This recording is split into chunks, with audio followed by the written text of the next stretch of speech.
특히 한중 관계, 한일 관계 이런 거요. 매우 어렵죠. 네. 사실은 이제 과거하고 달리 최근에는 진영 대결이 너무 커졌습니다.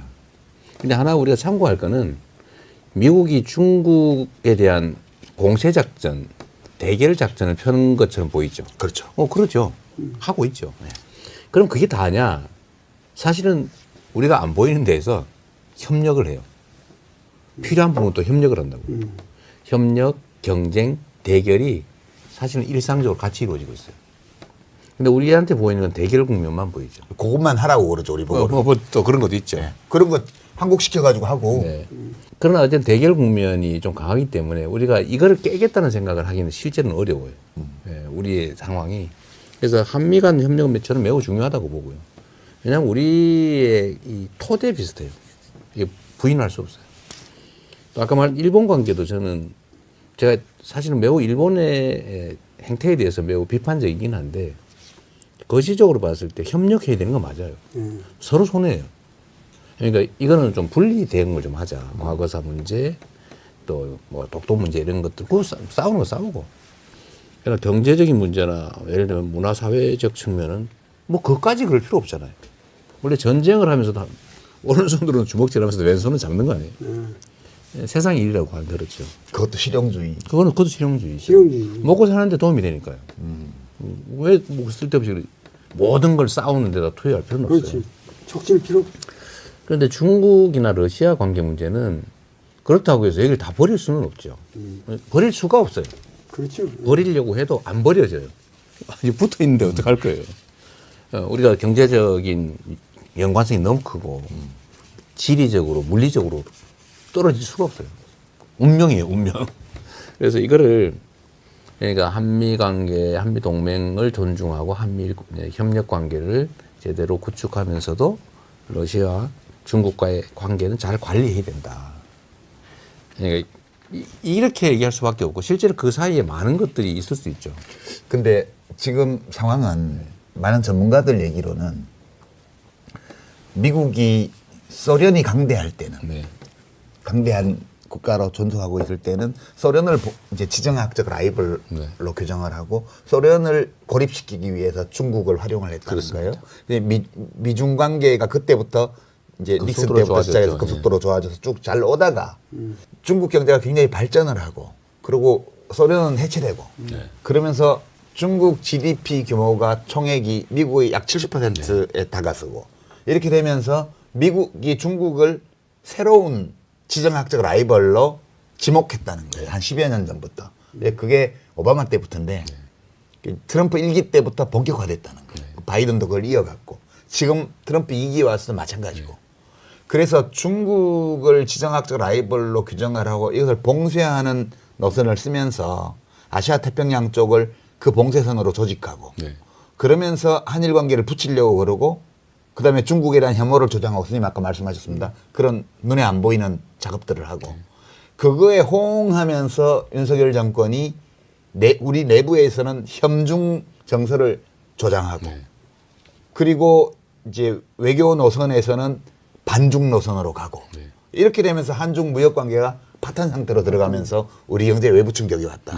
이런 분석이 많거든요. 그러면 이 압력은 계속될 텐데 그러면 이재명 의원께서 국정 운영을 맡게 된다면 이 문제에 관해서는 이런 지정학적인 대결 이거 속에서도 어떻게 우리의 국익을 지켜가느냐. 그렇죠. 일단 되게 어려운 과제가 될 것 같은데. 근데 되게 이건 답이 있어요. 있어요? 왜냐하면 사실 보신 것처럼 일단 중국하고 우리의 이 관계 문제는 사실 중국의 책임도 상당히 있습니다. 사실 중국하고 우리 관계가 정말 좋을 때가 있었어요. 이 한반도에서 한국과 중국의 관계가 정말 거의 밀월처럼 느껴지는 한 20년 전쯤 중국이 한국을 볼 때 새로운 모범이야. 정말 뭐라 그럴까요? 이 한국의 문화가 중국을 거의 그렇죠. 지배라고 하는 좀 그렇고 상당히 영향을 미치는 그 시기였었는데 지금은 매우 적대적으로 변했죠. 근데 그 계기 중에 하나가 사실은 중국에 안 보이는 경제 제재였어요. 국민들이 이걸 느낀 거예요. 그래서 이게 사실은 하나의 큰 요인이 됐죠.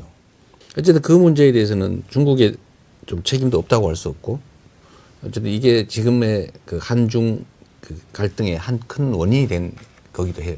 어쨌든 여기에 대해서는 해결책을 좀 찾아야 될 텐데, 근데 이 동아시아 그 세력 관계의 문제는 지금 이제 말씀하신 것처럼 소위 외교사에서는 1강 국가가 2강 국가를 언제나 견제를 하는데, 그렇죠. 2강 국가를 견제하는 방법은 3강하고 손잡는 거예요.